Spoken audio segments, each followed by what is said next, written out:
Welcome to Inside Tacoma. I'm Elisa O'Hanlon. Today, my guest is Councilmember Lillian Hunter. Hi, Lillian. Good morning, Elisa. Is your hair on fire, Lillian? How do you know you're alive? Your hair is on fire. All right, girl, let's go. Yes. Okay, I'm ready. Happy to be here. It's been 2 years. I'm never here with you. And here we are, and it is a new year.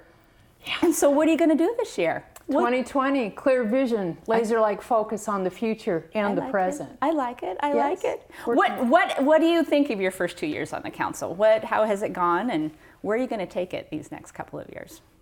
Great question. First off, it's hard to believe that it's been 2 years. But then when I think about some of those city council meetings that have gone till nearly, midnight, it has been 2 years. So it's been almost 4 years in 2 years.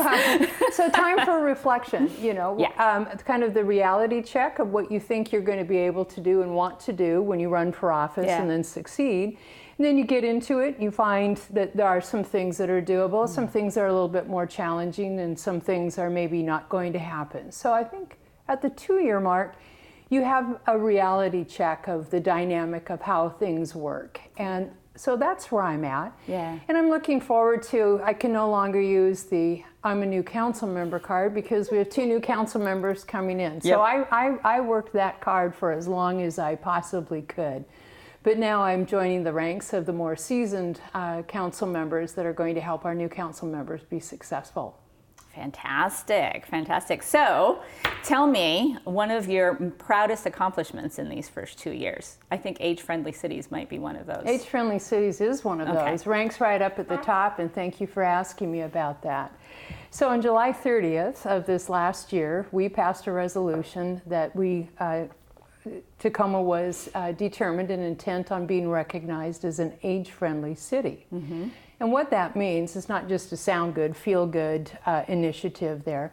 The World Health Organization on a national level recognizes that the dynamics of aging and the demographics of our population are changing. Yeah. It was always we had higher numbers of a younger population, and then our older population numbers were lower. Well, people are living longer, they're healthier, they're more viable. Those numbers are changing, and so we're looking at a future where our aging population is going to be a significant force moving forward. Mm-hmm. So in a few years, we can look at about 25% of our population being over the age of 60. Mm-hmm. So looking at that, the World Health Organization has started initiatives around the world. In the United States, AARP, the Association for Retired Persons, has taken on that mantle. Got my card this year. Got your card this year? I got my card. I'm official. Good. Yeah, I know. It's always a little bit like, I have my AARP card. And then you start looking at what the benefits are, and you're like, I'm for it. So there's standards and guidelines and things that a city needs to do intentionally to be recognized as an aging-friendly city. And it will take Tacoma 3 to 5 years to achieve that status. So you don't just announce and then you get some letter in the mail with a little seal going, congratulations, you've achieved this.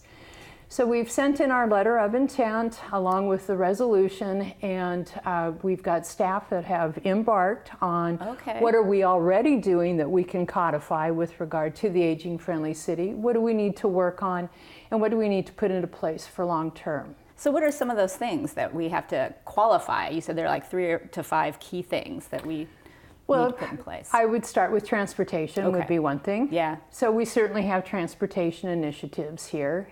We also want walkable cities, walkable neighborhoods. Yeah. We're already working on that. But we typically look at those things from the perspective of young families. Mm-hmm. But what's good for an 8-year-old is oftentimes good for an 80-year-old. Of course. We want to keep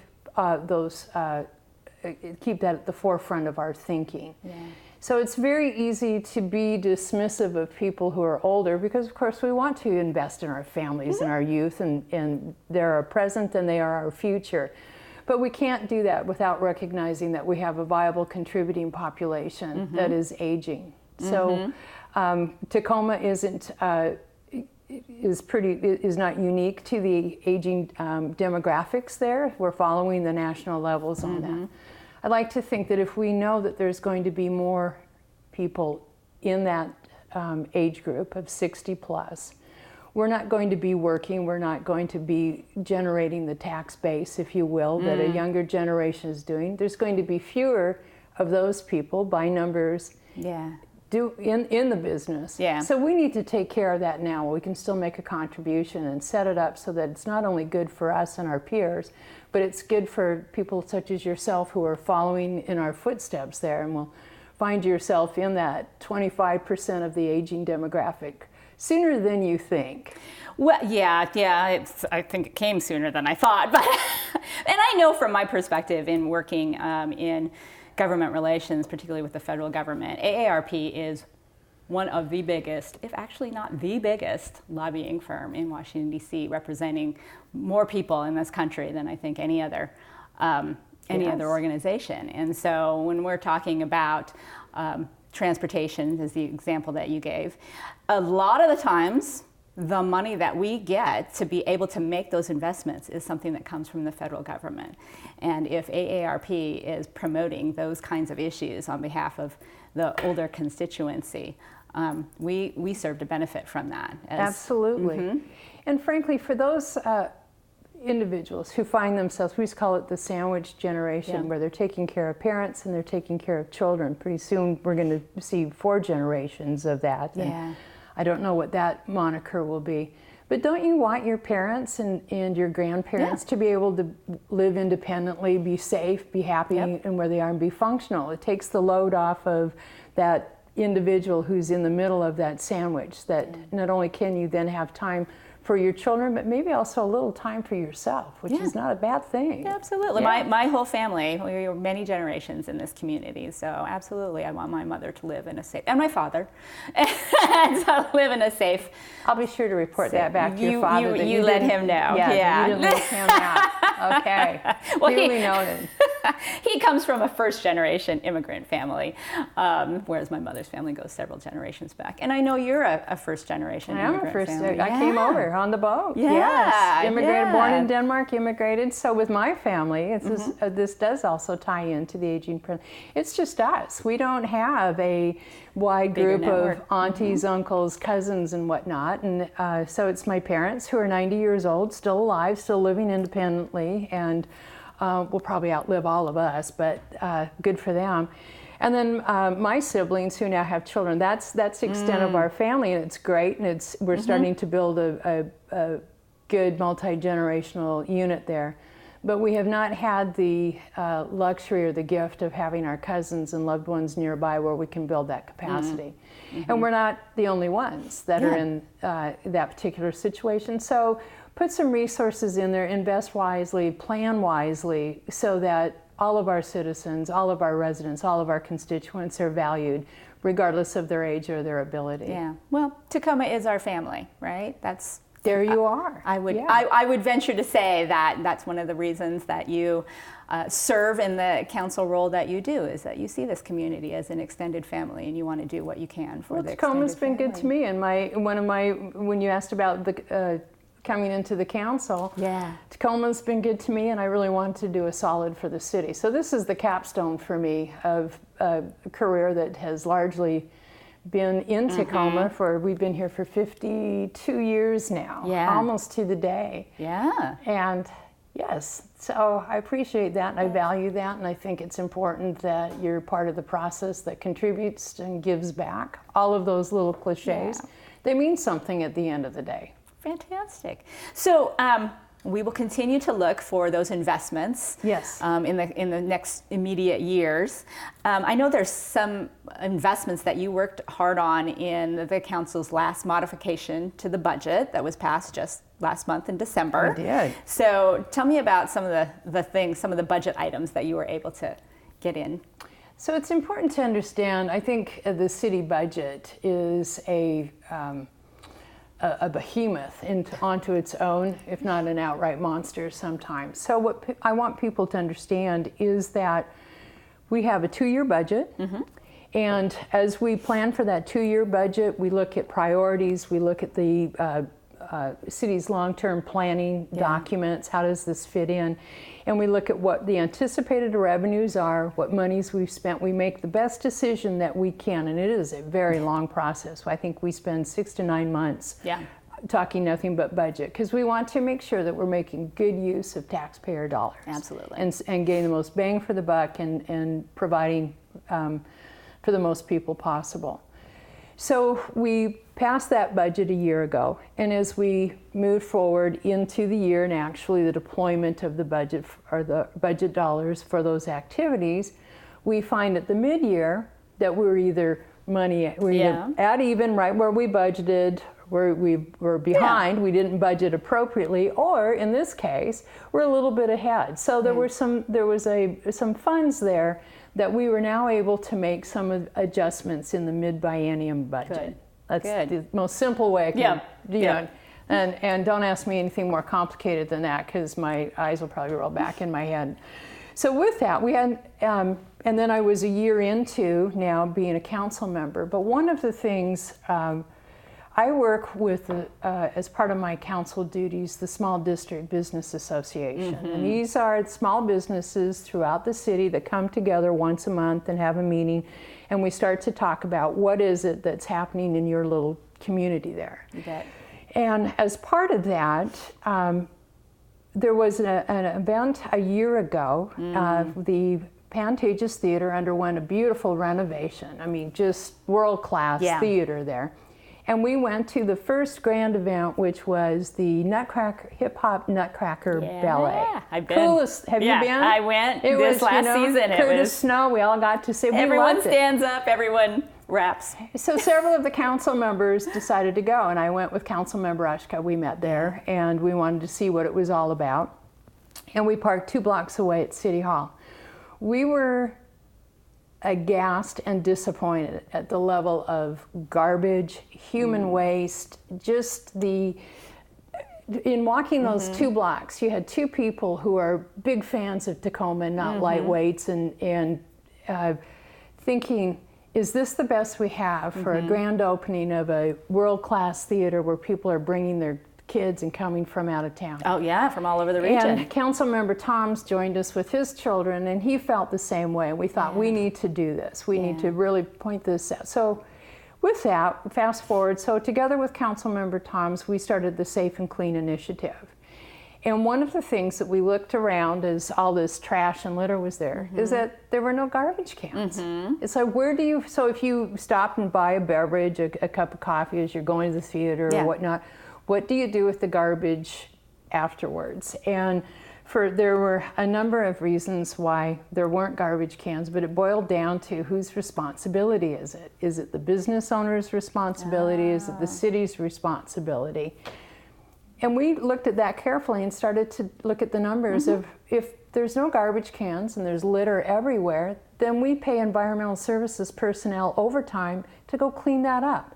It didn't make sense. Okay. So what we did is we've now gotten into the Safe and Clean Initiative. We're now going to have, I believe, something like 27, I've got my notes right here because we don't want to miscount. We've got 28 solar-powered garbage cans throughout that entire district. Those will be installed over this 2020 in the coming year? They'll be installed in the next few months. Great. And this is not just for a one and done for this area. What we want to see is how this works. Was it enough? And environmental services staff have been terrific about really analyzing this and digging deep, if you will, into the issue. So it's just a test case. Okay. How effective are these garbage cans? We want to make sure people can't get into them, strew trash everywhere. They're solar powered and they have compactors in them. Okay. So we don't need somebody. So these are these big belly. No, they're not the big belly, but the big bellies, we're talking about those as well. Okay. So people who go down into the theater district there are going to see these nice garbage cans show up along the route that most people take. Okay. That will cut back on the trash. And it's a little bit like the broken window syndrome. If you don't see any trash laying around, you're going to use the garbage can. Trash is laying everywhere, it's going to be okay, whatever. Yeah, and those social norms. The social norms that are productive, that we're helping people go along with that. So once we see how those work, and do we need 28 for that place? Do we need fewer? Do we need more? We're going to start looking at increasing that in all of the other business districts. So we have 6th Avenue Business District, we have the Fern Hill Business District, we have the South Tacoma Business District. All of those business districts have issues with garbage and litter. And maybe this is just being a child of the 60s where Lady Bird Johnson says we've got to start picking up the litter. Well, we're starting to pick up the litter. We're doing something about that. And then, of course, when we have issues with people who are experiencing homelessness, we have the homelessness outreach team working with the police department. We are constantly working on developing resources to help people who are struggling with those issues. And we're also looking at increasing police patrols downtown. Okay. So is there a police presence there, and does that make a difference? And we're finding that it does. So you have some statistics that have we have back? A few statistics. I know you have your notes. I want to make sure that you have the opportunity to use your notes. Also, something that's unique to downtown is we have the Business Improvement Association, the business district there, the BIA, which also really has been they have been a great partner, David Schradell over there, in helping us identify what the problems are and what are some of the low-hanging fruit that we can put in, the garbage cans, for instance, to fix that. So Tacoma had we've got more things happening downtown. McMinimum's is bringing in a huge number of people, and I can testify to that as someone who lives downtown. I have seen on Friday and Saturday nights people. You see what happens when somebody drops $32 million into an old building, the fabulous place. So it attracts people. Yeah. Well, unfortunately, about the same time, Tacoma landed the designation of having the most car prowls in the state, I believe. I saw that somewhere. But one car prowl is really one car prowl too many, let alone being record-breaking. So we've increased the patrols down there, just police presence, so that those ne'er-do-wells who think that this is easy pickings for cars, that's changing in there. So what does that mean when that works? So from April 2019 to August 2019, so what have we got there? 4 months, 4 or 5 month period. With the increased patrols downtown, we had 1,612 instances of contact between police and residents downtown. 1,012. 1,612. 612. 4 months. So people now who are living downtown or visiting downtown can now see that there's a presence there. We want you to be safe and feel safe in there. 723 instances of the police engaging with the businesses there, which is terrific.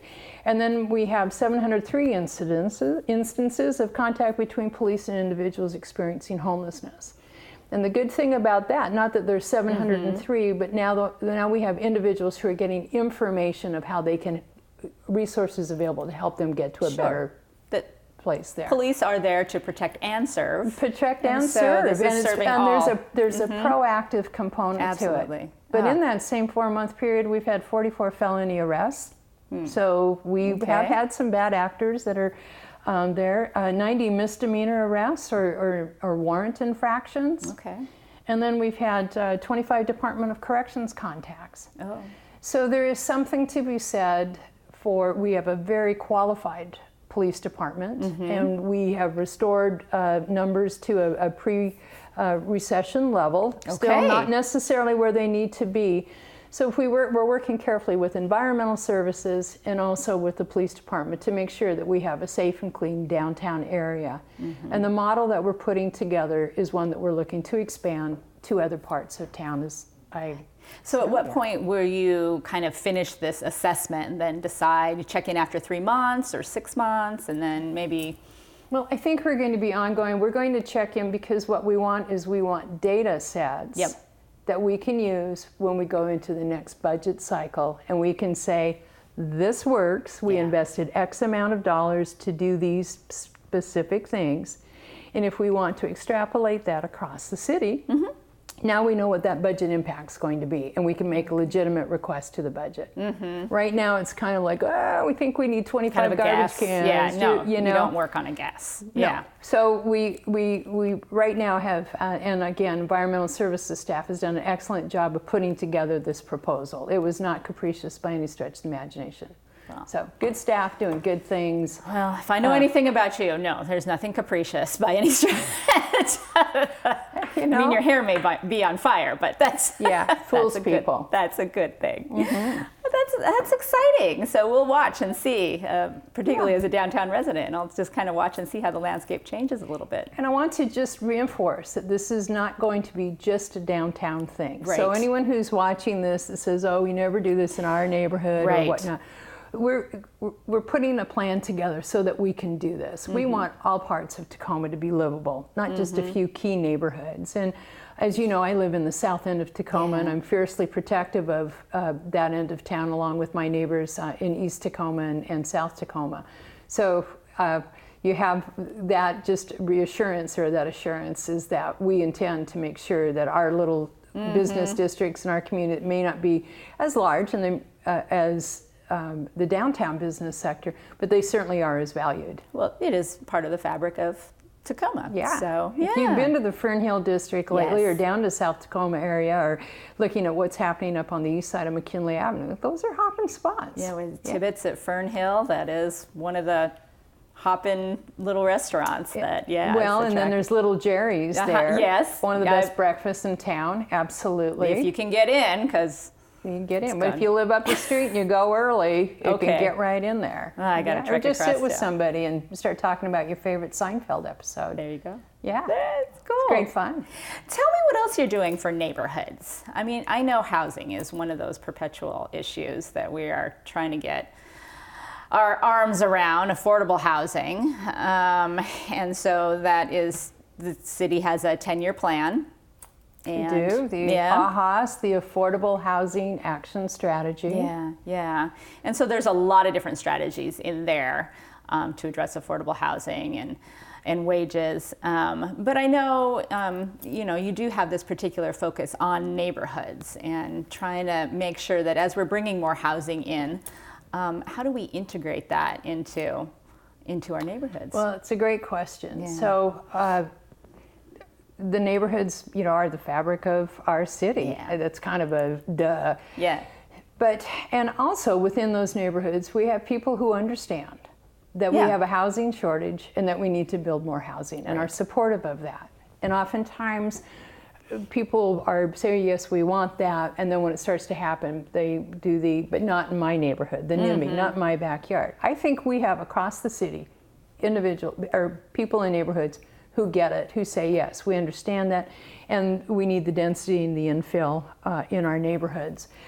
But the zoning is kind of interesting. So is it single family residence, is it multifamily, is it multi-use? And I have found that the way that the city has identified that, if you're not a subject area expert and following that closely, you may not really understand how your neighborhood is zoned. Right. And one day, even though you're an advocate for density and infill, you learn that there's going to be a project that's come into your neighborhood that doesn't necessarily fit into that neighborhood architecturally or functionally. Yeah. I think a lot of times we move into a neighborhood and we see the existing landscape, and it doesn't even occur to us that there could be things built here that are drastically different than the existing landscape. And it's the zoning that allows that to happen. And the zoning changes, and the zoning comes from way back when for the growth plan for the state, and all the cities are required to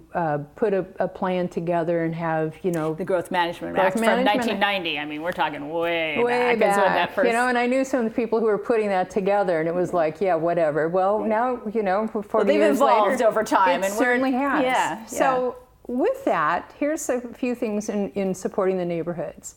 I want the zoning language, or what comes out from the city, to be written in language that a homeowner or a renter can understand. Gotcha. It doesn't need to be too technical. And my favorite thing that I say oftentimes is to talk to me like I'm a third grader. Yeah. And I'm not saying that we don't have smart people that live in our neighborhoods, but if you're not a you know, civil engineer and understand the lingo, I have to really slow down and find out what all the R3, the R2, and what does it mean, and how does it switch, and why does it work this way on this side of the street but not that side of the street. R3, R2, what does that even mean? We're working on a communications plan that's readily understood by people who aren't subject area experts, and that's only fair on that.